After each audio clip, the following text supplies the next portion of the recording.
Апошні восеньскі месяц 2025 года 1 лістапада на календары кампанія «Нехта» прапануе вашай увазе навіны, падзеі, аналітыку, ўсё, што звязана з Беларусцю, традыцыйна на галіне «Нехта плюс». Добрый дзень. Дзякуем яму і толькі яму жыццё ад 1 лістапада мусіць палягчэць.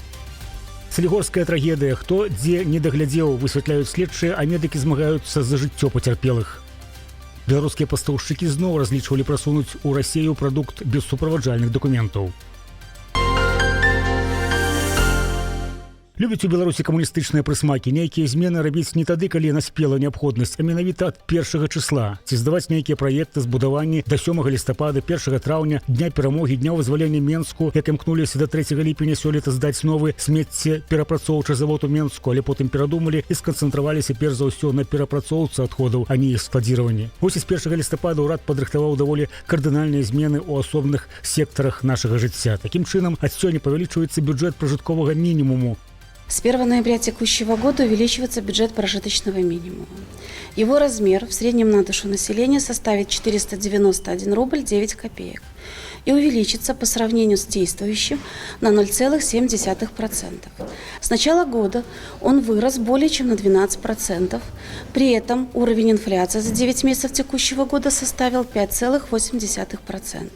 Далей індексуюцца пенсіі, дакладней узроставыя выплаты для грамадзянаў, якія дасягнулі 75гадовыя мяжы. Іх у Беларусі больш за 500 000. Памер штомесячных надбавак таксама павялічыцца на 0,7%. У рублях гэта так. Пенсіянеры ва ўзросце ад 75 до 79 гадоў, якія не маюць інваліднасці, будуць атрымліваць дадаткова 92 рублі і 8 копеек, але інваліднасць першай групы адразу павялічвае гэтую суму больш як у 2 разы, до 214 рублёў. Для беларусаў 80гадовых і старэйшых з улікам надбаўкі за дагляд памер даплаты складзе 184 рублі і 16 копеек. У выпадку інваліднасці сума дасягне 245 рублёў і 54 копеек. Не забыліся і пра тых, хто даглядае нямоглых альбо маларухомых людзей. Штомесячная выплата для таго, хто дапамагае інвалідам першай групы, складзе 491 рубель і 9 копеек. Акурат новую базовую велічыню. Калі дабрачынец даглядае 2 і больш чалавек, сума павялічыцца до 589 рублёў і 31 копейкі агулам. На тыя ж 0,7% павялічыцца памер даплаты маладым маці. За першага нарадзінца яны стануць атрымліваць 4910 беларускіх рублёў і 90 копеек, а пры з'яўленні другога і наступных немаўляці 6875 рублёў і 26 копеек.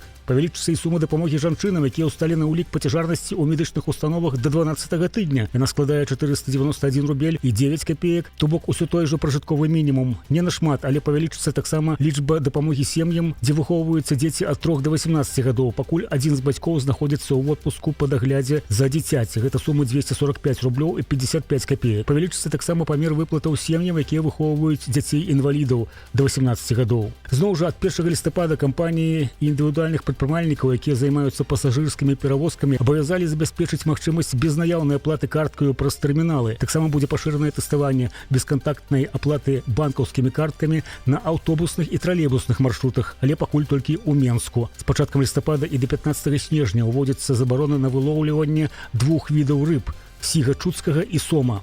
Аўтазапраўкі перайдуць на дастаўку зімовага дызельнага топліва. Таксама ад 1 лістапада і ажно амаль на год да канца кастрычніка 2026 года Латвія значна абмяжуе міжнародныя аўтобусныя зносіны з Расійскай Федэрацыяй і Рэспублікай Беларусь. У Салігорскім цэнтральным рэспубліканскім шпіталі праведзеныя кансіліумы з удзелам адмыслоўцаў рэспубліканскага і абласнога ўзроўняў для вызначэння методык вядзення кожнага з 4 пацярпелых у час учорашняга інцыдэнту на Беларускаліі. Пасля дыягностыкі стану ўсіх пацыентаў, гэта маладая жанчына і 3 мужчыны, медыкі вырашылі перавесці ўсіх у Менск, дзе яны будуць далей лікавацца ў больніцы хуткай медыцынскай дапамогі. 2 з найбольш пацярпелых на месцы ўжо правялі неабходнае аператыўнае ўмяшальніцтва. У сталіцу яны дастаўленыя на рэанімабілях Менскай абласной больніцы ў суправаджэнні супрацоўнікаў ДАІ. Пацярпелых салігорцаў размясцілі ў рэспубліканскім апёкавым цэнтры і нейрарэанімацыі. Афіцыйна стан пацыенту ацэньваецца як стабільна цяжкі. У 2 пацярпелых цяжкія інгаляцыйныя траўмы з пашкоджаннем дыхальных шляхоў пасля сутыкнення іх з таксічнымі рэчывамі. У іншых 2 азначана невялікае, але паляпшэнне стану. Нагадаю, напярэдадні каля 13 гадзіны здаралася аварыя на прамысловай пляцоўцы 4-га родаўпраўлення адкрытага акцыянернага таварыства Беларускаліі. Адбыўся разрыў пустой ёмістасці з-пад салянай кіслаты на адкрытай пляцоўцы прамысловцы мембраннага электралізу. Ударная хваля выклікала пашкоджанне суседняга рэзервуара з агрэсіўнай хімічнай вадкасцю. Міністэрства аховы здароўя неадкладна направіла ў Салігорск медыцынскую брыгаду ў складзе камбустыёлага, гэта доктар, які займаецца лікаваннем апёкаў цяжкай і з крайне цяжкай ступеняў, а таксама траўматолага і рэаніматолага. Да месца інцыдэнту прыбыла хімічная служба рэспубліканскага атраду спецыяльнага прызначэння «Зубр» і хімічная служба пажарнага аварыйна-выратавальнага атраду Менскай вобласці з мабільным пунктам кіравання. У цячэнні з'ёмістасці прыпынена ажыццяўлялася перакачка вадкасці, абвалаванне. Гэта калі ствараюцца земляныя валы для абароны тэрыторыі ад падтаплення альбо разліву небяспечных рэчываў. З іх адначасова перакачвалі вадкасць з дапамогай насосаў у чыгуначную цыстэрну. Супрацоўнікамі міністэрства па надзвычайных сітуацыях на тэрыторыі аб'екту ўзятыя спробы паветра на ўтрыманне пароў шкодных рэчываў. Перавышэнне памежна дапушчальнай канцэнтрацыі адразу не зафіксавана. Адміністрацыя прадпрыемства паведаміла, што і Салігорск не трапляе ў зону хімічнага заражэння пасля выкіду салянай кіслаты на Беларусь-Каліі. Все цэхі працуюць далей у штатным рэжыме. Тут як тут і следчыя. Салігорскім раённым аддзелам следчага камітэту паводле факту траўмавання рабочых узбуджаная крымінальная справа па частцы першай артыкулу 306 парушэнне правілаў тэхнікі бяспекі, прамысловай санітарыі ці іншых правілаў аховы працы службовай асобай, якая адказная за правядзенне такіх працаў, што пацягнула за сабою па неасцярожнасці прычынення цяжкіх цялесных пашкоджанняў. Следчымі вынятая тэхнічная і вытворчая дакументацыя, прызначаныя экспертныя даследаванні, усцяж праводзяцца допыты сведак. Адмыслоўцамі санітарна-эпідэміялагічнай службы Менскай вобласці 31 кастрычніка і 1 лістапада вёўся пастаянны маніторынг, адбор і аналіз спробаў на ўтрыманне пароў гідрахларыда, салянай кіслаты, атмасфернага паветра ў населеных пунктах Любанскага раёну. Па выніках даследаванняў спробаў, што былі ўзятыя сёння, на 13-ю гадзіну перавышэнняў гігіенічнага нарматыву не выяўлена. Беларускі рубель на гэтым тыдні кідала то ў жар, то ў холад. На пачатку пісалася, што нацыянальная валюта прадэманстравала рост да ўсіх цэнтральных валютаў. Гэта адбылося з-за актыўнага продажу валютнай выручкі экспарцёрам, якія закрывалі падатковыя абавязальніцтвы за верасень і трэці квартал. Але пры канцы тыдня рубель беларускі зноў дэвальваваўся, патанеўшы за свайго расійскага субрата.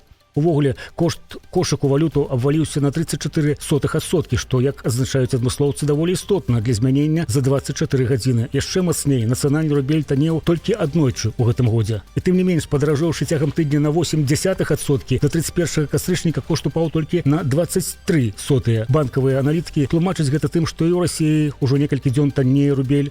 Такая залежнасць працягнецца і надалей. На тэрыторыі друскенінскага самаўпраўлення літоўскія памежнікі знайшлі паветраны шар з GPS-перадатчык з сім-картаю. Кантрабанда знойдзеная ў памежнай зоне на тэрыторыі Веліюнскага старацтва. Паводле словаў прадстаўніка ведомства, гэта ўжо юбілейны 550-й метазонд з цыгарэтамі ад пачатку году, што быў перахоплены ў Літве.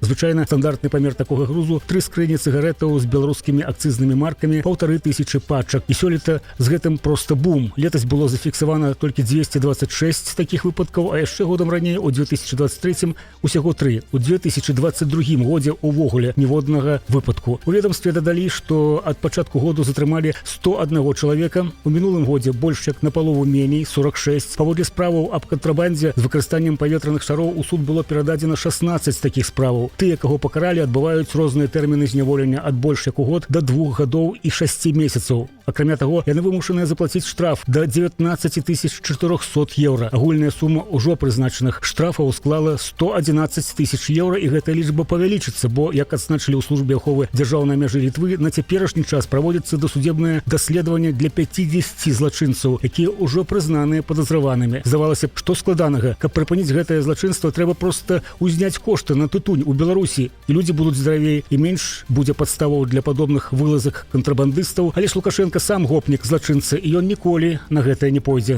Тым больш, гэта цудоўная падстава час ад часу шкодзіць суседзям. Лукашенко такая істота, якая хваліцца таннымі медыкаментамі і лекаваннем у Беларусі, але ж ніколі не скажа пра танны алкаголь ці цыгарэты, якімі працягвае труціць беларускі народ. З гэтым ён і памрэ.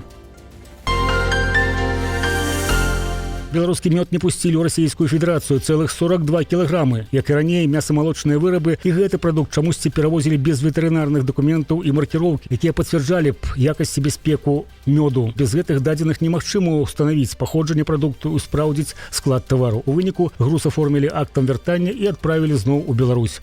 Думаецца, і такія вольнасці, калі ў парты вязуць харчовы тавар без суправаджальных дакументаў, таксама можна лічыць гібрыднай атакаю, толькі ўжо на Расею. На што разлічваюць? На тое, што дадуць хабар і іх прапусцяць? А можа, мала даюць? Прынамсі, такіх выпадкаў сёлета было ўжо занадта дастаткова, каб не зрабіць высновы. Беларусь працягвае ганьбіцца як на заходнім, гэтак і на ўсходнім кірунках. На гэтай невясёлай ноце скончым сённяшняе выданне са спадзяваннем, што заўтра будзе больш станоўчай інфармацыі. Да пабачэння.